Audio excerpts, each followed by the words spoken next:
Spot two plates நேர்களுக்கு வணக்கம்.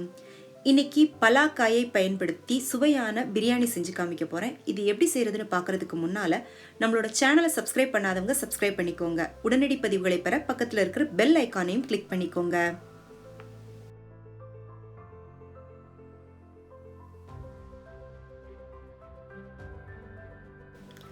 ரெண்டு கப் பாஸ்மதி அரிசி எடுத்து அதை நல்லா கழுவிட்டு அது மூழ்கிற அளவுக்கு தண்ணி சேர்த்து ஒரு 20 நிமிஷத்துக்கு நல்லா ஊற விட்டுக்கோங்க.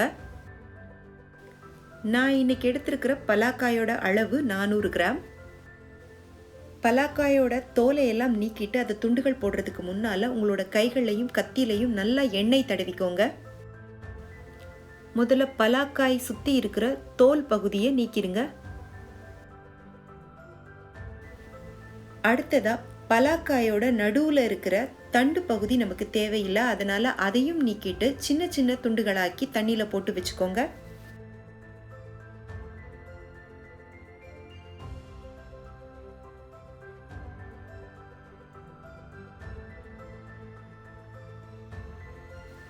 ஒரு பாத்திரத்துல எண்ணெய் ஊத்திட்டு அது நல்லா சூடானதும் நம்ம வெட்டி வச்ச பலாக்காய்களை அந்த எண்ணெயில போட்டு வறுத்தெடுத்துக்கோங்க.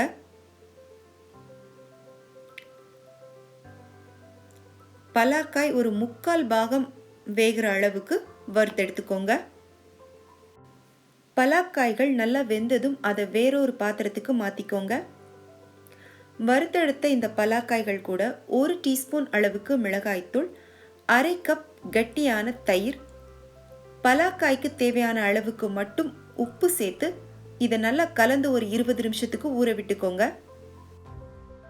பிரியாணிக்கு தேவையான இஞ்சி பூண்டு விழுது தயார் பண்ணிக்கலாம். 5-6 பல் பூண்டு, 2 இன்ச் அளவுக்கு இஞ்சி, 2 பச்சை மிளகாய் எடுத்திருக்கேன். இந்த பிரியாணியில் பிரியாணி மசாலான்னு எதுவும் தனியாக சேர்க்க போகிறதில்ல, அதனால் 4 கிராம்பு, 4 ஏலக்காய், ஒரு சின்ன துண்டு பட்டை, சின்ன ஜாவித்ரி, இதை எல்லாத்தையும் இஞ்சி பூண்டு அரைக்கும் போது அதோடவே சேர்த்து போட்டு மிக்சியில் அரைச்சிக்க போகிறேன். இப்போ பிரியாணிக்கு தேவையான கரம் மசாலாக்களை தாளிச்சுக்கலாம்.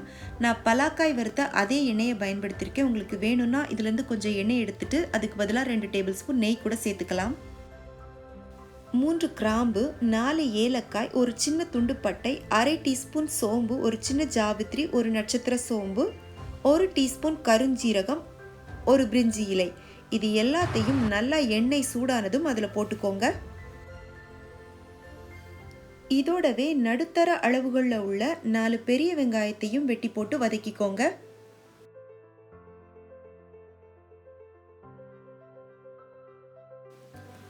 வெங்காயத்தோட நிறம் நல்லா மாறி அது பொன்னிறம் வர்ற அளவுக்கு வதக்கிக்கோங்க.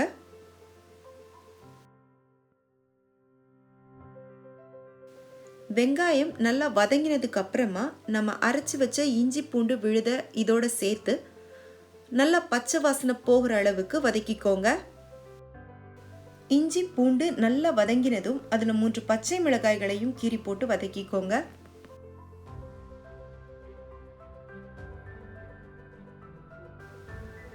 வெட்டி வச்ச 2 பழுத்த தக்காளிகளை இதோட சேர்த்து நல்லா வதக்கிக்கோங்க.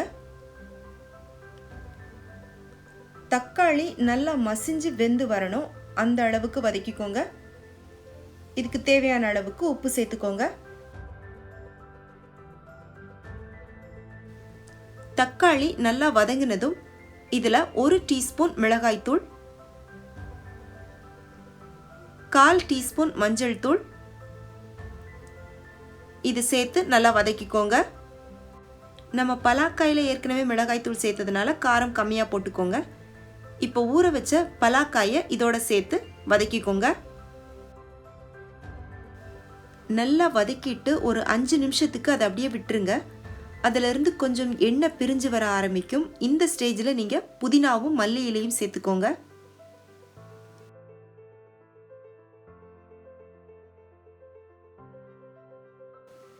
ஒரு டேபிள் ஸ்பூன் எலுமிச்சை சாறு சேர்த்துக்கோங்க. இப்போ இதுக்கு தேவையான அளவுக்கு தண்ணி சேர்த்துக்கலாம்.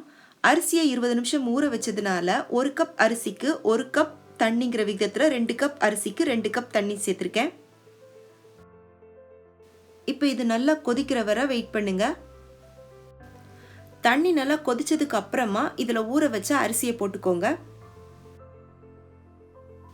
தண்ணியை கொதிக்கிறதுக்கு முன்னால் அரிசி போடக்கூடாது. நல்லா கொதிச்சு வந்ததுக்கு அப்புறமா தான் அரிசி போடணும். அரிசி போட்டுட்டு நல்லா ஒரு தடவை கலந்து விட்டுட்டு திரும்பவும் அது கொதிக்கிற வரை வெயிட் பண்ணுங்க.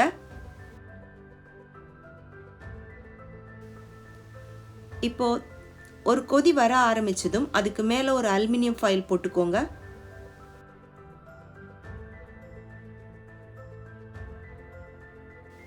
இப்போ இதுக்கு மேலே ஒரு பிளேட்டோ அல்லது மூடியோ வச்சு மூடிக்கோங்க.